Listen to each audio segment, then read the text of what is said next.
Hey everyone, welcome back. Today we're diving into something that I think is on all our minds lately. AI ethics in qualitative research. Yeah, it's a hot topic. It really is.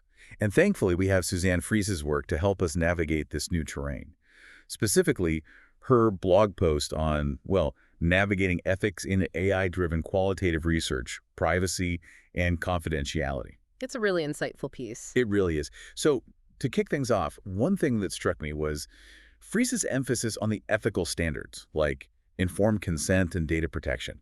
These aren't exactly new ideas, right? We've always had these guidelines in research. Right, but AI sort of changes the game. Exactly. Yeah. So how do these ethical standards apply, maybe even differently, when we're talking about AI? Well, take informed consent, for example. You've always had to explain the research process to your participants. Sure, of course. But with AI, it's not just about explaining what you're doing with their data, but also what the AI is doing. Like, are their interview transcripts being analyzed by an algorithm? Oh, that's a good point. They need to know that. It's about being totally transparent. It makes me think about all those forms we sign, like at the doctor's office. We just sign without really thinking about it. Right. How can we be sure our participants really get it when it comes to AI? Well, plain language is key. Avoid the jargon. Like, instead of saying AI analysis, maybe say, we're using an AI program to find common themes in what you tell us. Much clearer. It helps them to really understand and make an informed choice about being part of the research. It's about trust, isn't it? Absolutely. And that takes us to another big one, data protection. Fries talks about anonymization and pseudonymization. Right, keeping people's identity safe. So anonymization is making data completely unidentifiable, right? Exactly, like hitting delete on any personal info names, birthdays, anything that could link back to them. Especially important for sensitive topics, like imagine research on something like domestic violence. Yeah, you wouldn't want anything getting out. Exactly. Anonymization is key there. Makes sense. And pseudonymization, that's like a code name, right? You got it. Replacing their real info with a unique ID still protects their identity, but you can still track their data throughout the study. So it lets you see the connections in the data without knowing who it is specifically. Exactly. Although Fries has a really interesting take on this. She suggests that even with all these techniques, if the data is very sensitive, storing it on internet-connected computers might not be the best idea. Really? I mean, what about all the security we have now? Firewalls and all that. Oh, those are important for sure.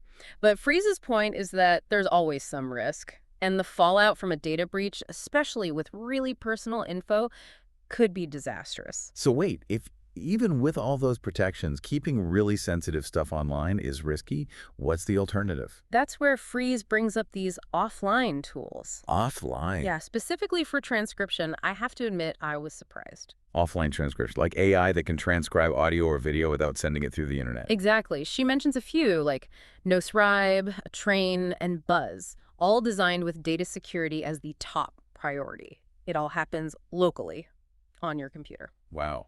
But those must require some serious processing power, right? Yeah, they do need a bit of muscle. But, things are changing so fast. What's a resource hog today could be standard issue tomorrow. That's true. But even with those tools, Fries makes a point that really resonated with me.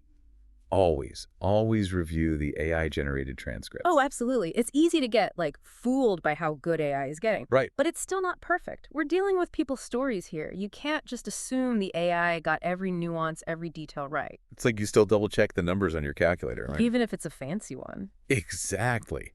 It's about being responsible, making sure the research is accurate. We owe it to the people who share their experiences with us. And honestly, AI still makes mistakes. Reviewing those transcripts means you catch them, maintain that human touch in the research. It's a good reminder that we're not obsolete yet. Okay, so shifting gears a bit, I was really intrigued by Fries's distinction between informed consent and confidentiality agreements. She argues it's not just about explaining the research, but making a real commitment to data protection. Oh, I'm so glad you brought that up. It's a distinction that often gets missed. Informed consent is important, for sure. Explaining what the research is about, including the AI part. Right. But the confidentiality agreement, that's taking it to the next level. It's a promise, a legally binding promise to protect their data. So if informed consent is like explaining the rules of the game, the confidentiality agreement is signing on the dotted line, saying, I'm in and I'm playing by the rules. Exactly. Yeah. It's a contract.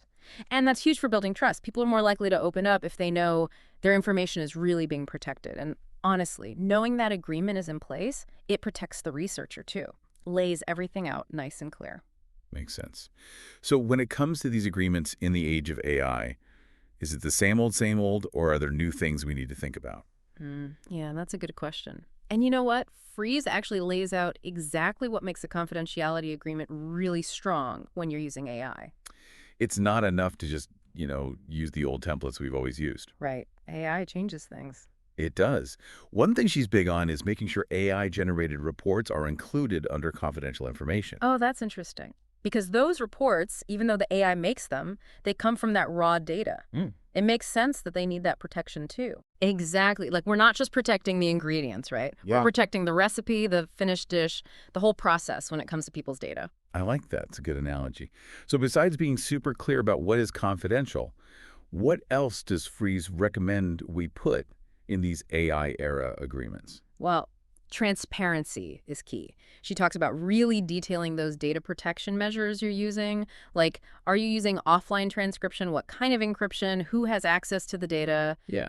All the nitty-gritty. So it's about being upfront, like, this is what we're doing, this is how we're using AI, and this is how we're keeping your information safe. Exactly. No surprises. And here's another interesting bit. She talks about being really transparent about the specific AI tools and technologies. And I don't just mean mentioning the names. Yeah. It's about giving people a basic understanding of how it works, like mentioning large language models, LLMs. Right, those are behind a lot of these tools, Right. the things that process the language. Exactly. So it's taking it a step further. Not just we're using AI, but this is the kind of AI and this is how it's analyzing what you tell us, gives people more agency. It's empowering. Okay, so transparency is huge. What else? Oh, and being upfront about legal disclosure requirements. Right, because there are times you might have to disclose info, even if it's confidential. Exactly. Think mandatory reporting.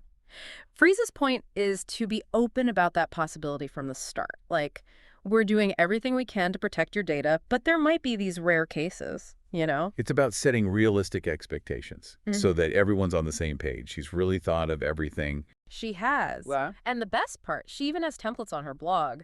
We'll link to those in the show notes, of course. But it's a great starting point for researchers. That's amazing. Freeze is doing such important work, and it's so helpful as we figure out this whole new world of AI in our research.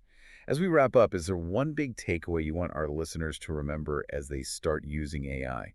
I think the biggest thing is to remember AI is a tool. Powerful, yes, but still a tool. We're the ones in control. We are. And Freeze's work really highlights that ethics aren't an afterthought, not something you just tack on at the end.